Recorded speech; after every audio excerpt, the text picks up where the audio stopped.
it's Chi-Town, it's Bears on the flight.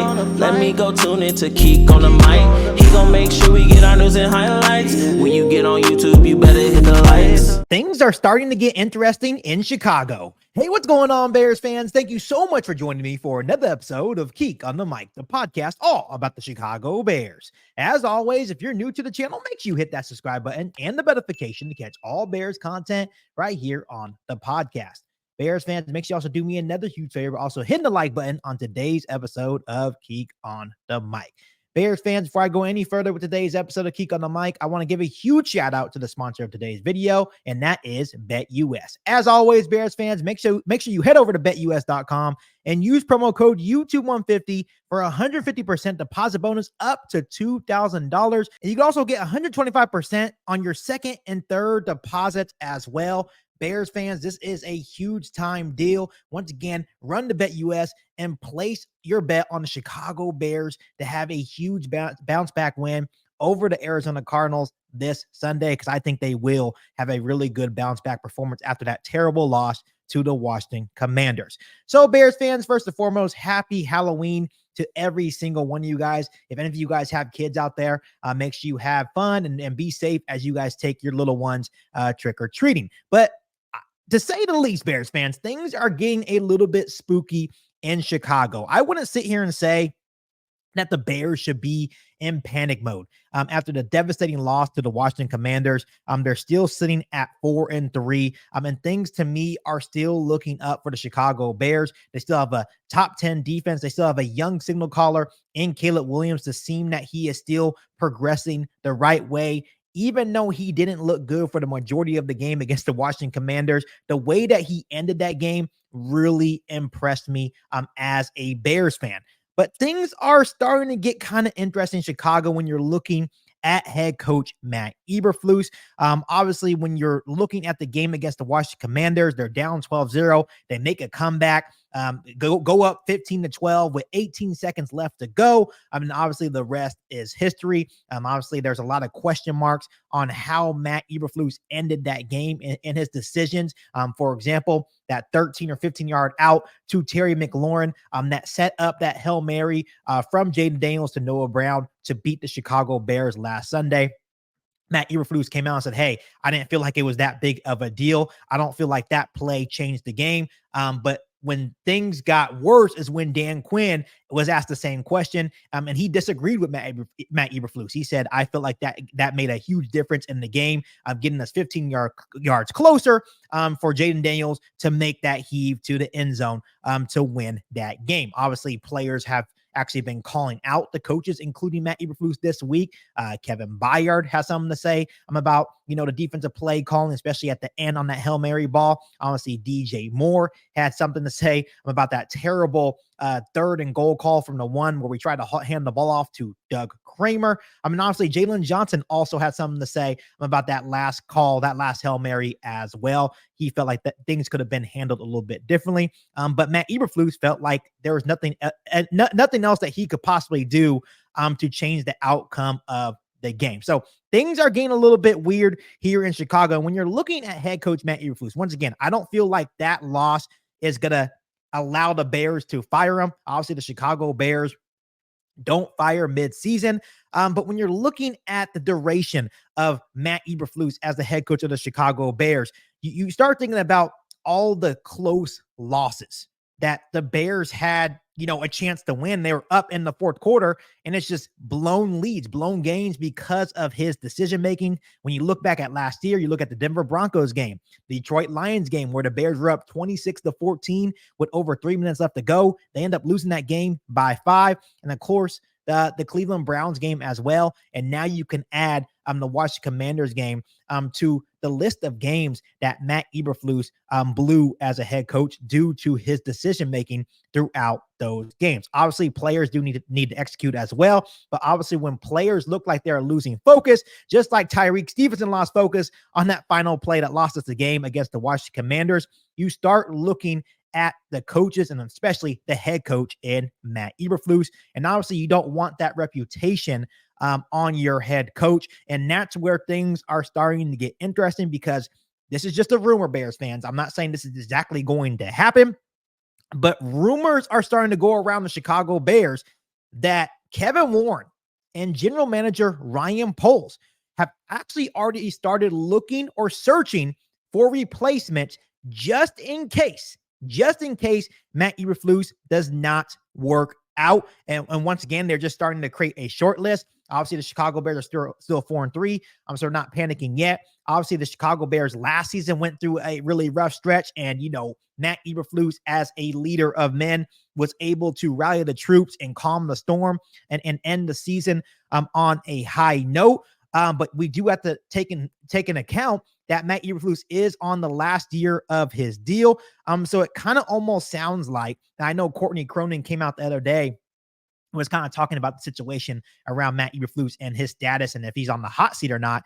The way that she made it sound, Bears fans, was it's either playoffs or bust for head coach Matt Eberflus. He has had 3 years, and by no means it hasn't all been pretty in terms of the personnel or the roster that was created for him during his first 2 years. Obviously, year one, he went 3-14. Last year, he went 7-10. And year three, he is now 4-3 in the first 7.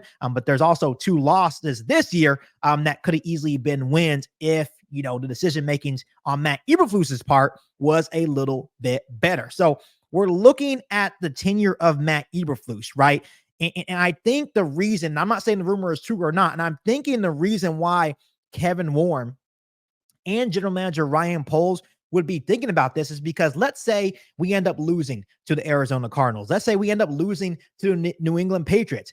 I think that would make Matt Eberflus' seat really hot. There's a couple of games I feel like the Chicago Bears could have won. And obviously we have this very tough stretch coming up for the Chicago Bears. And once again, you're looking at Matt Eberflus, and I'm not saying he's not a good coach. I think he's an outstanding defensive coordinator, but as a head coach, he has definitely had his question marks, and one of the big things is the ability to keep your guys' focus and avoiding those sloppy mistakes and just those in-game decision-making that continues to not only plague the Chicago Bears, but to plague Matt Eberflus as the head coach. So I think the only way at this point Matt Eberflus can save his job, and this is what I'm just taking off what Courtney Cronin had to say the other day in regards to the situation, that this team has to make the playoffs. Once again, it has not been pretty in terms of the first 2 years, but now I feel like he finally has a roster that should be able to make the playoffs. And when you lose games like you lost to the Indianapolis Colts early on, or how you lost to the Washington Commanders,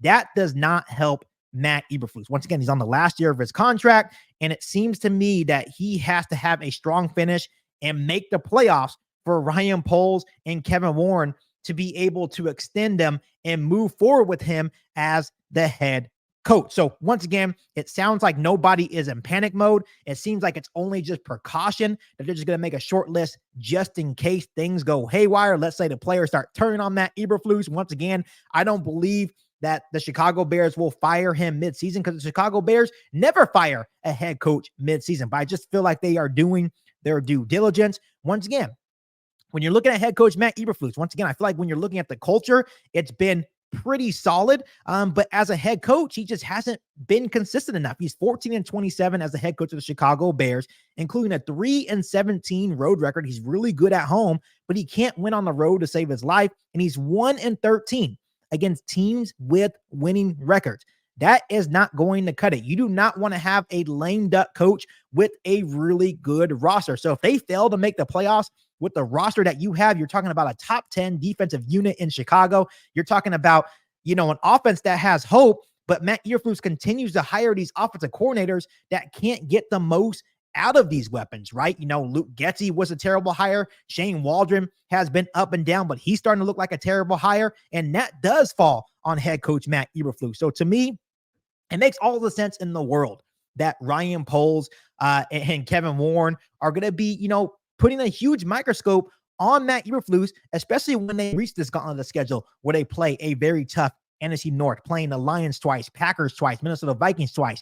You have the San Francisco 49ers And, even the Arizona Cardinals is going to be a tough game. They're right now playing really good football, sitting at the top of the NFC West. So I think there's going to be a huge microscope on Matt Eberflus to finish the season, and rightfully so, because he's just been too inconsistent as an overall head coach. Once again, I don't think anyone's complaining about him as a defensive coordinator, but as an overall head coach, his in-game decisions just have not been consistent enough and has led to a lot of heartbreaking losses in his tenure. The rumor around of this short list with Ryan Poles and Kevin Warren, they're saying the names that are kind of on the list right now would be the Lions offensive coordinator, Ben Johnson. Obviously, you heard that rumor the other day that Ben Johnson actually wanted to, possibly interview or be the Chicago Bears' next head coach, but Ryan Poles ended up retaining Matt Eberflus.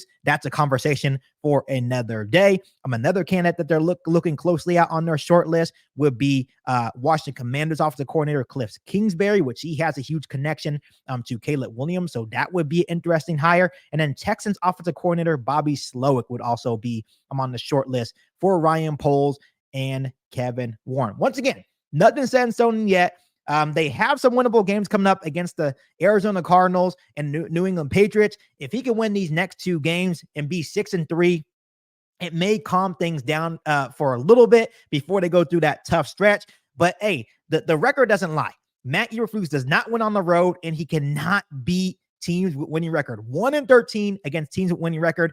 That really concerns me as the Bears are set to face this really tough stretch where they play the division, the San Francisco 49ers, even the Seattle Seahawks. So we're going to have to wait and see. This is just a small rumor right now, but Bears fans, let me ask you guys this.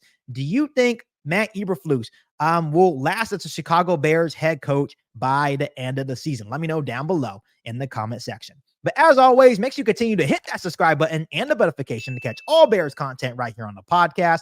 Make sure you follow me on all my social media platforms, and make sure you share this episode of Geek on the Mic with every single Bears that you know. And once again, make sure you head over to betus.com and use promo code YouTube150 for 150% deposit bonus up to $2,000 to bet on the Chicago Bears all season long.